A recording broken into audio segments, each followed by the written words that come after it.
Уважаемые абитуриенты, начинаем нашу консультацию перед проведением экзамена по дисциплине биологии растений. Ну, вы, наверное, уже ознакомились с правилами, которые из программы экзамена, которые вывешены на сайте нашего университета. Вообще экзамен наш, он будет состоять из двух частей. Первая часть предполагает ответ на вопросы теста.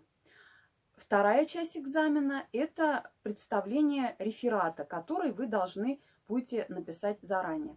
Давайте обсудим основные вопросы, которые нам необходимо знать для того, чтобы вы успешно сдали этот экзамен. Но в связи с тем, что экзамен по дисциплине биологии растений, то в основном вопросы будут по тем разделам биологии, которые связаны с ботаникой. И еще большой раздел – это вопросы, связанные с экологией. Ну, давайте сначала с процедуры экзамена. Тест будет у вас проходить в системе ЛМС. Вам нужно будет зарегистрироваться и ответить на вопросы теста. При составлении тестовых заданий мы постарались сделать так, для того, чтобы вам облегчить вашу работу, только один правильный вариант. То есть вопросы теста, там где-то 4 вопроса, и только один из них правильный. Вопросы, как я уже сказала, они в основном по разделу ботаника и по разделу экологии. Никакие другие разделы биологии там не будут представлены.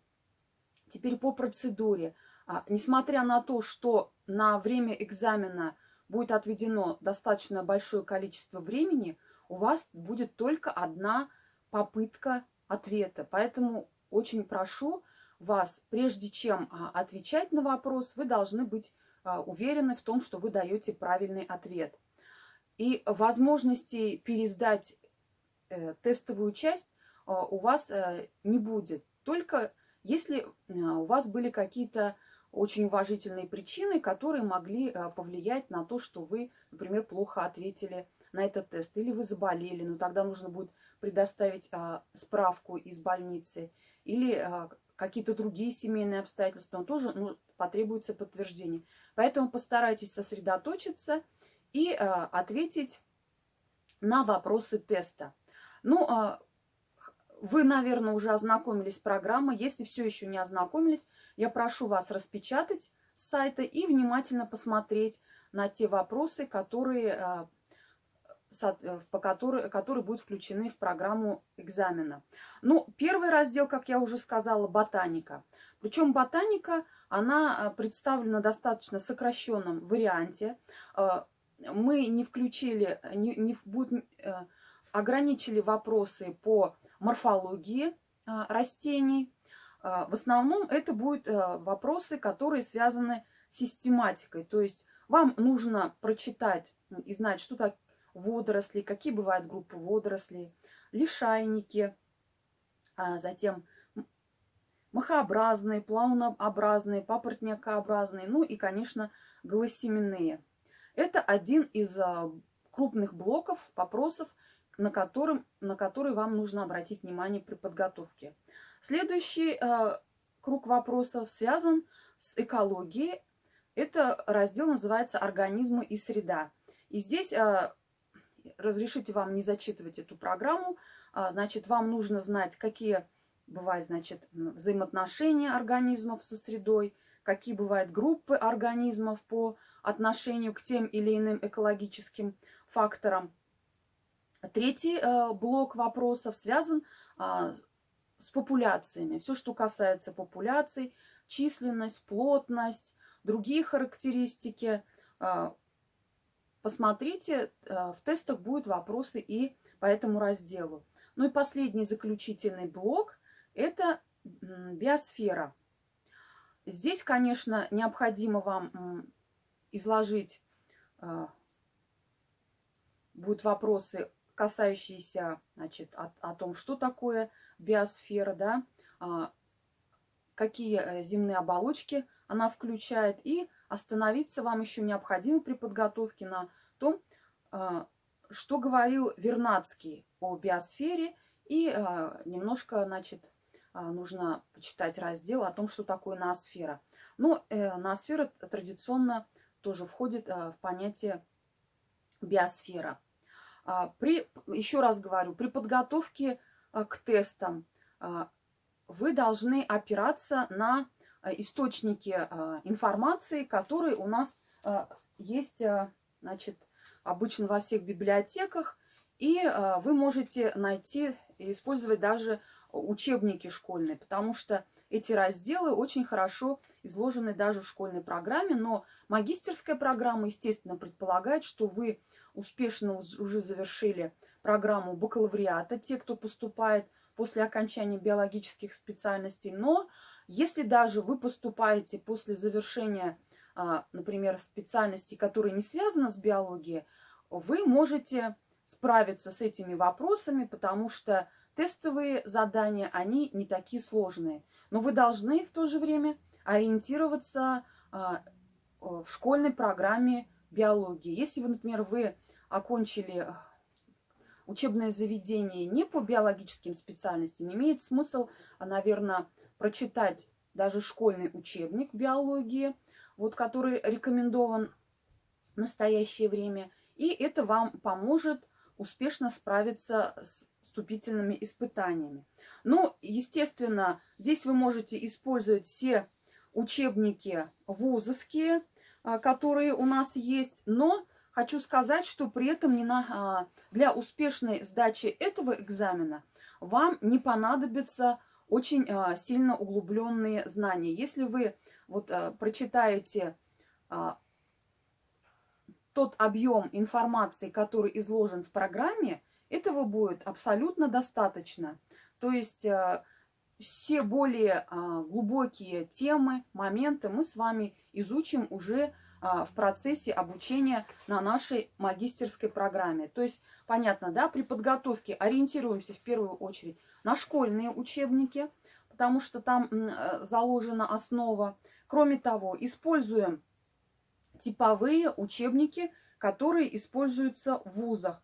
Но если вы, например, уже имеете определенный багаж знаний по биологии, экологии, это, естественно, вам очень сильно поможет при сдаче нашего экзамена. Значит, список литературы, основной и дополнительный, он приводится у вас в программе. Как я уже говорила, если вы по каким-то причинам эту программу еще не видели, то вы должны с ней внимательно ознакомиться, прочитать, но уже, я думаю, что давно пора сделать было, и еще раз внимательно посмотреть. Проверьте, все ли вы знаете вот в данной части. Ну, теперь давайте мы с вами можем остановиться на примере разборе, значит, тестового вопроса, чтобы вы имели представление, какой уровень сложности. Вот, например, такой вопрос. Для голосеменных растений, в отличие от покрытосеменных, характерно. И дается 4 варианта ответа. Первый. Размножение семенами. Второе. Автотрофное питание. Третье. Наличие вегетативных органов. И четвертый пункт – это отсутствие вокруг семян плодовых оболочек. Ну, давайте пройдемся по вопросам. Значит, повторю вопрос. Для голосеменных растений, в отличие от покрытосеменных, характерно. Первое. Размножение семенами. Подходит это? Нет, не подходит, потому что семенами, кроме покрытосеменных, какие у нас еще размножаются растения? Голосеменные. Следующее, второе. Автотрофное питание. Что такое автотрофное питание? Это значит питание в результате чего? Когда происходит синтез питательных веществ в результате фотосинтеза. Вот, естественно, автотрофное питание, оно характерно не только для голосеменных растений, но для растений вообще. Поэтому этот вариант неверный. Следующий пункт. Наличие вегетативных органов. Так, здесь тоже, значит, мы с вами знаем, что вегетативные органы, они есть не только у покрытосеменных, но, например, у цветковых растений, да. Например, мы с вами знаем даже, что есть размножение при помощи вегетативных органов, да, например, у многих сельскохозяйственных культур. Кроме того, такие органы, они существуют также и у других групп растений. И четвертый вопрос – это отсутствие вокруг семян плодовых оболочек. Так, ну давайте думаем, голосеменные растения – это как раз означает, что у них семена располагаются голые, ничем не покрыты. И вот этот четвертый вариант – это правильный ответ. Следующий вопрос. Это у нас был пример вопроса по ботанике. Теперь рассмотрим пример тестового вопроса по экологии. Вопрос следующий. Устойчивость экосистемы обеспечивается. Первый вариант – высокой численностью организмов-разрушителей. Второй вариант – колебаниями численности популяций. Третий вариант – процессами саморегуляции. И четвертый вариант – биологическими ритмами. Ну, давайте теперь будем вместе рассуждать. Значит, повторю вопрос. Устойчивость экосистемы обеспечивается. Первое – высокой численностью организмов-разрушителей. Подходит этот вариант? Нет, не подходит, потому что кроме того, что должно идти разрушение, так ведь, в экосистеме еще необходимо, чтобы были и вопросы создания, так ведь, органического вещества. Если у нас будет только разрушение, то, естественно, организмам будет нечем питаться, и, например, автотрофные и гетеротрофные компоненты, они не смогут существовать. Второе. Колебаниями численности популяции. Ну, здесь, наверное, тоже неверно. Почему? Потому что если у нас численность популяции, она очень сильно, значит, возросла, то это может привести к коллапсу экосистемы. В то же время, если, например, численность особей в популяции упала ниже какого-то минимума, то это означает вымирание, так ведь? И таким образом тоже не будет обеспечивать устойчивость экосистемы. Третий вариант – процессами саморегуляции. Ну вот процессами саморегуляции, значит, это как раз предполагает, что если, например, саморегуляция предполагает, что экосистема сама, значит, каким-то образом воздействует внутри себя для того, чтобы поддерживать численность, значит, устойчивость, для того, чтобы поддерживалось определенное число организмов на всех трофических уровнях. Вот, значит, под номером 3 это правильный ответ. Ну и четвертый есть у нас вариант – биологическими ритмами. Ну, естественно, это уже у нас неверный ответ. Почему? Потому что только за счет биологических ритмов невозможно поддерживать устойчивость такой сложной системы, как экосистема.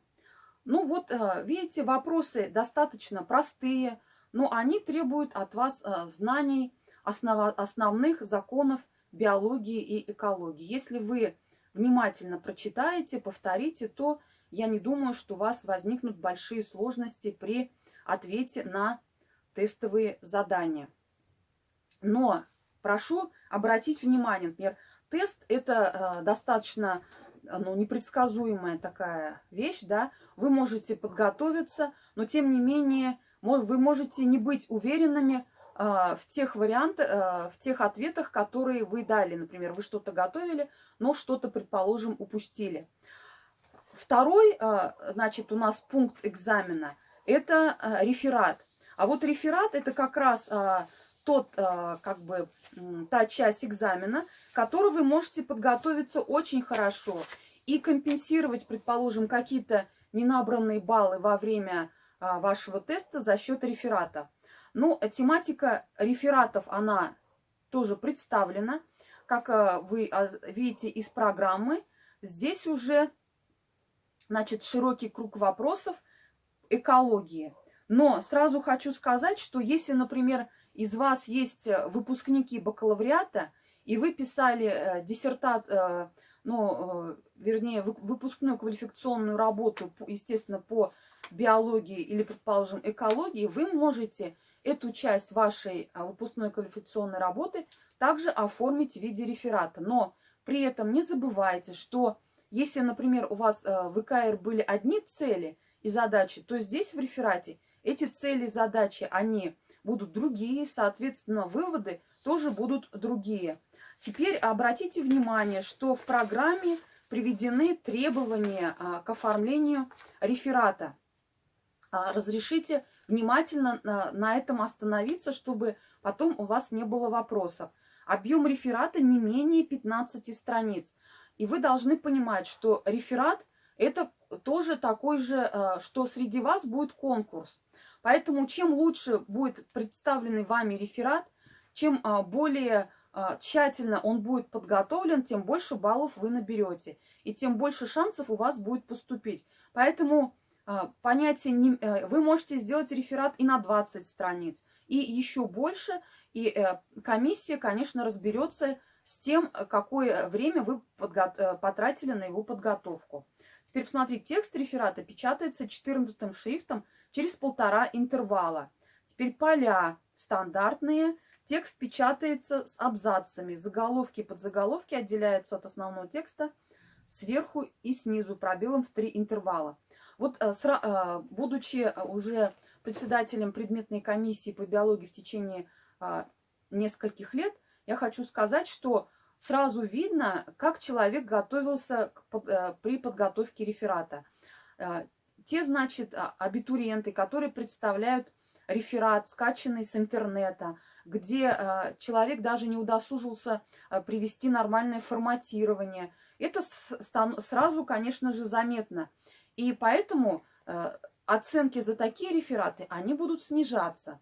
Кроме того, необходимо в тексте реферата обязательно ссылаться на литературу.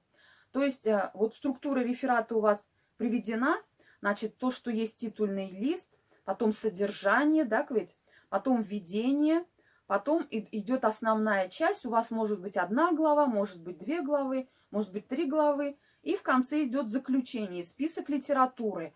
И список литературы, значит, если вы привели какой-то первоисточник литературы, у вас в тексте обязательно должна быть на него ссылка.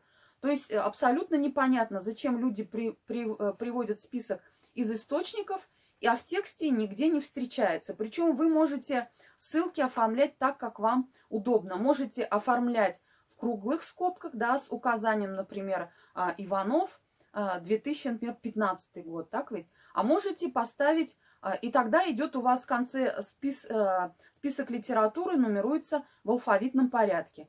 Вы можете оформить список литературы в квадратных скобках. Тогда вы ставите цифру, а список литературы у вас авторы идут в том порядке, в каком они встречаются в вашем тексте.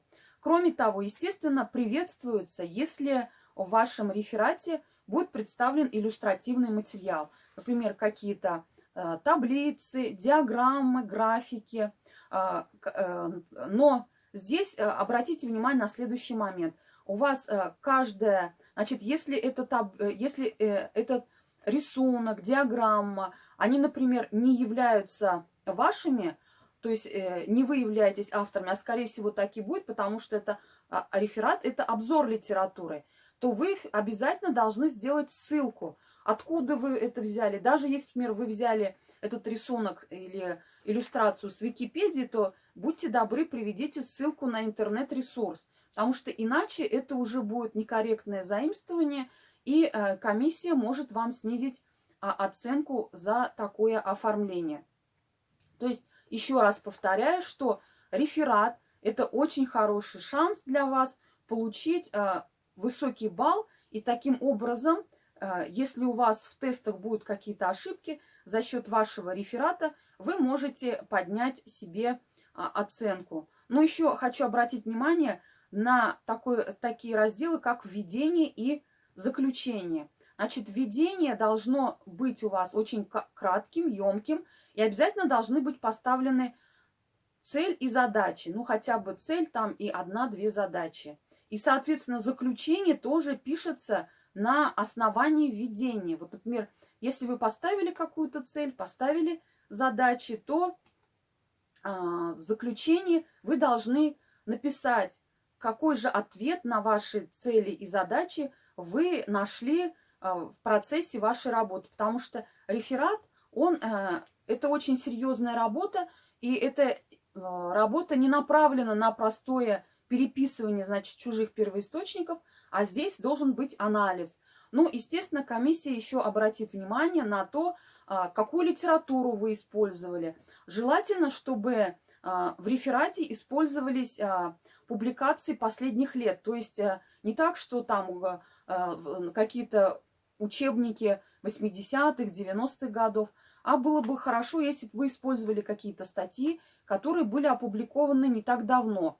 Это вообще стандартное требование при выполнении научных исследований, при написании статей. Если, например, исследователь ссылается на последние первоисточники, значит, он очень знаком с этой проблемой, хорошо ориентируется, он проанализировал, соответственно, он проведет очень хорошее качественное исследование. И это очень важно нам с вами, потому что магистратура – это уже более высокий уровень, и она предполагает проведение исследований. Если при обучении в бакалавриате вы должны были, это был ваш первый шаг в профессию, вы много что-то делали, учились, получали какие-то первичные, знания, компетенции, то здесь вы уже идете практически самостоятельными исследователями. И более того, после обучения в магистратуре вы уже можете работать на руководящих должностях, то есть вы уже совершенно зрелые специалисты, которые обладают солидным багажом знаний. И поэтому вот вторая часть нашего экзамена, она, вот именно в таком виде, потому что реферат, он позволит нам оценить, насколько вы,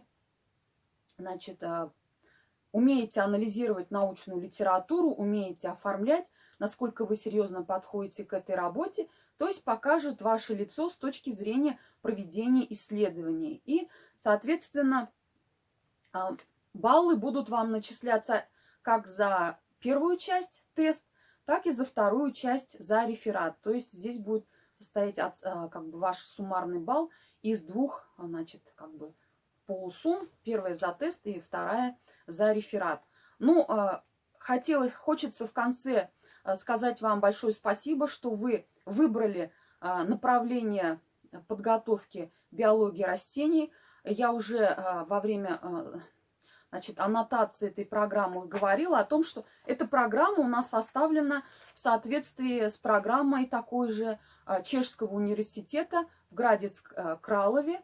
Это наш партнерский университет, с которым мы сейчас уже заключили договор о сотрудничестве. И в ближайшее время мы собираемся выйти с ними на программу двойных дипломов. И мы предполагаем привлечь к преподаванию не всех, но некоторых дисциплин наших коллег из-за рубежа.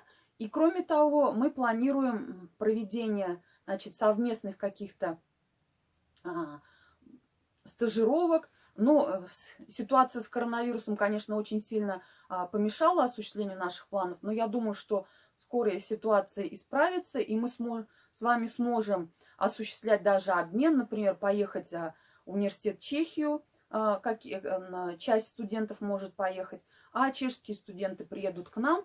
То есть, таким образом, мы предполагаем вас ввести в международное образовательное пространство для того, чтобы у вас были компетенции, формировались не только нашими российскими учеными, но и чтобы зарубежные коллеги приняли участие в вашем образовании. Это очень важно, поскольку открытость и сейчас международный обмен, это является одним из основных приоритетов образования, потому что чем больше научных школ студент посетит, чем больше традиций он освоит в процессе своего обучения, тем более качественное образование он получит. Поэтому я надеюсь, что вы успешно справитесь с вступительными испытаниями и поступите к нам на эту программу. Я уверена, что те, кто это сделают, они нисколько не пожалеют о своем выборе. Желаю удачи!